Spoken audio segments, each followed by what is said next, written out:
the history of Microsoft. The year was 1982. The first artificial heart was implanted into a human for the first time. Princess Grace of Monaco died from injuries suffered in a car accident, and Waiting for a Girl Like You by Foreigner was topping the charts. But music and royalty weren't the only things making headlines. In March of 1982, Microsoft UK is incorporated, becoming the first official international subsidiary for Microsoft. And in June, there's a changing of the guard. Well, sort of. James C. Towne is appointed President and Chief Operating Officer of Microsoft. In July, he took over all responsibilities from Bill Gates, who will assume the title of Executive Vice President, responsible for all development activities. Bill Gates also remained Chairman of the Board. Later that month, Microsoft got a new look, as they announced a new corporate logo, new packaging, and a comprehensive set of retail dealer support materials. Later that summer, Microsoft became a registered trademark in the US and acquired a fax machine for in-house use. It was a Panafax 1200.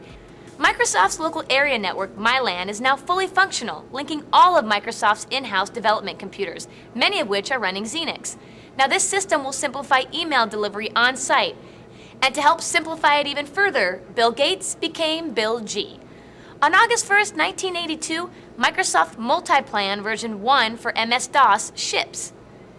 Well, our BASIC was fairly deep. The BASIC they first put in this machine was really, really limited. It was it wasn't going to be expandable, and they wanted to put on graphics, they wanted to put on a disk, they wanted to have sound, and we knew how to do those things. We went in and showed them we could help them design new machines, really work in partnership with them, and do it even less expensively than they could, trying to manage software development themselves.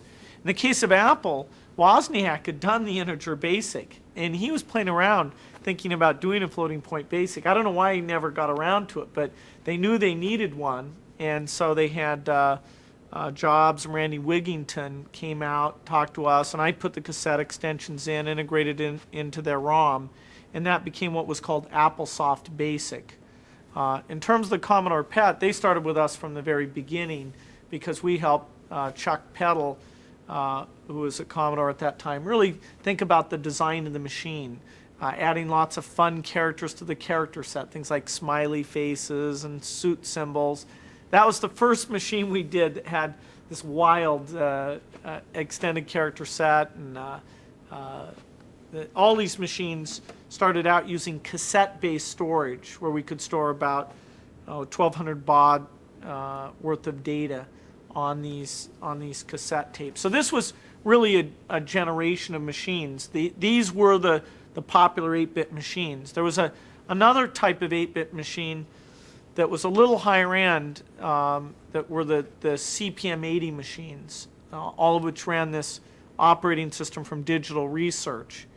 And we wrote our languages to run on top of that. That was Gary Kildall's company. And that really defines the 8-bit era of computing. I mean, there were some refinements, like we can see here that Radio Shack built a portable version of their computer. And this is the Osborne computer. That's actually a CPM-based computer. And it was, this is an attempt at portability in this 8-bit era. We're actually running on the this machine here, one of our first applications. We were broadening out by now into a lot more than just BASIC. We had a portfolio of languages, but we also had a spreadsheet, and we were about to come out with a word processor. So this is the screen appearance of the spreadsheet called Multiplan.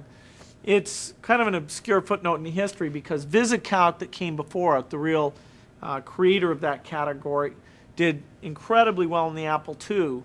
And we designed our spreadsheet to work on 8-bit machines and the next generation. But 1, 2, 3, which was only designed for the 16-bit machines, got ahead in terms of features. And so Multiplan, although contributed a lot of good ideas, actually was essentially passed by with the work that Lotus did on 1, 2, 3.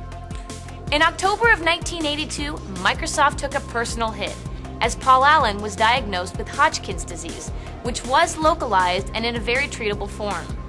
He was put on a limited work schedule while undergoing treatments, and although his treatment was successful, he would resign from Microsoft in 1983. While Microsoft was busy releasing Typing Tutor 2 for Apple II, Softcar Premium, and Flight Simulator for MS-DOS, major news was happening around the world. There was the Tylenol tampering scare, where 7 people died from taking cyanide-laced Tylenol capsules. Johnson & Johnson quickly recalled over 30 million bottles. 1982 also gave us the beginnings of Diet Coke and equal artificial sweetener. In less than 4 months after IBM introduced the PC, Time magazine named the computer as the Man of the Year. It was the year 1982, and year-end sales totaled over $24 million. The 1982 calendar year employee headcount was 220 people.